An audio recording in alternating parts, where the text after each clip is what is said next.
Saludos, apreciados amigos y hermanos que nos sintonizan a través de estos medios. Les habla su amigo y pastor Javier Zorrilla. El tema de hoy es titulado ¿Perdonado y olvidado? El texto para memorizar dice: Crea en mí, oh Dios, un corazón limpio y renueva un espíritu recto dentro de mí. Salmo capítulo 51, versículo 10. A pesar de su pecado, David conservaba un sentido innato de justicia y prestamente dio su veredicto. Con un solemne juramento pronunció la condenación del hombre, pero lo que en realidad había hecho era condenarse a sí mismo. David, el juez, había condenado a muerte a David, el transgresor. No podía contradecir su propio fallo porque él mismo había pronunciado la sentencia. Hubiera sido inútil alegar que los hechos tal como fueron presentados no correspondían con el crimen cometido.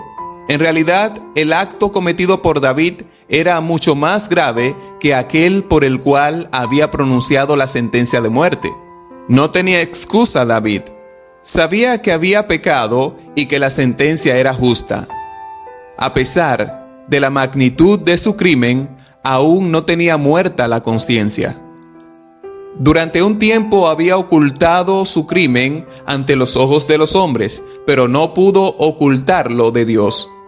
Mediante una cadena de circunstancias, el Señor le permitió que captara una vislumbre de la terrible naturaleza del crimen que había cometido y que pronunciara una sentencia justa contra sí mismo.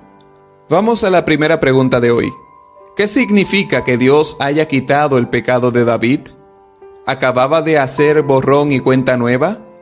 ¿Todos nos olvidamos de eso? Lee segundo libro de Samuel capítulo 12, versículo 10 al 23, mientras consideras estas preguntas.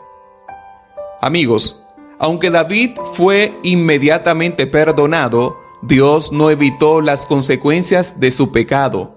David mismo había pronunciado su propia sentencia. Por la vida de un hombre, él perdería la vida de 4 de sus hijos. Debido a su propia sentencia, David era el que debía morir, pero en lugar de esto, murió su hijo con Betsabé, por culpa de su pecado. Para David, la muerte del niño sería un castigo mucho mayor que su propia muerte. Como resultado de la amarga experiencia por la cual pasaría, David iba a ser inducido a una medida plena de arrepentimiento y conversión. Después de este niño, se sublevaron sus hijos contra él y se pelearon entre ellos, muriendo también Amnón, Absalón y Adonías.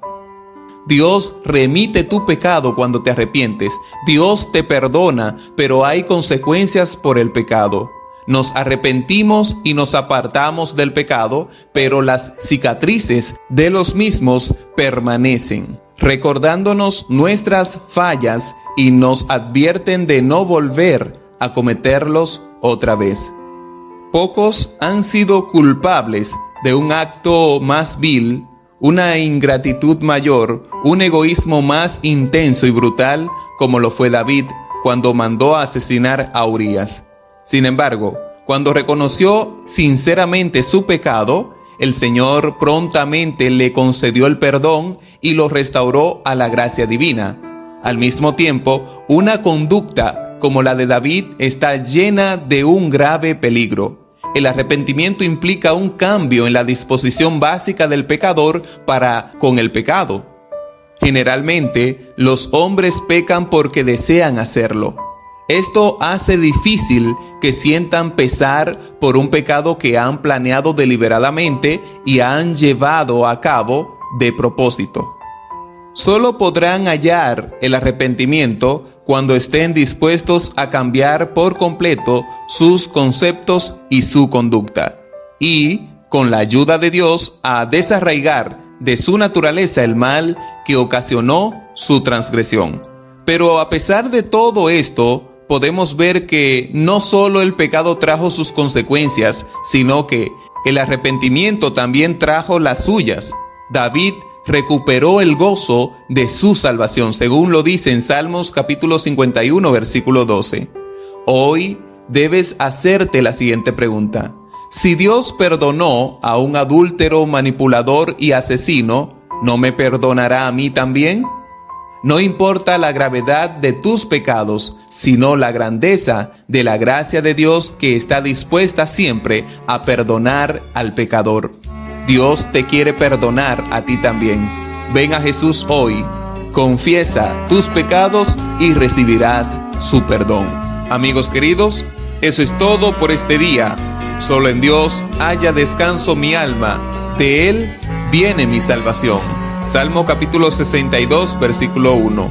Sea el Dios Todopoderoso siempre en tu vida, hogar y familia, trayendo paz y bendiciones. Dios te bendiga. Será hasta la próxima.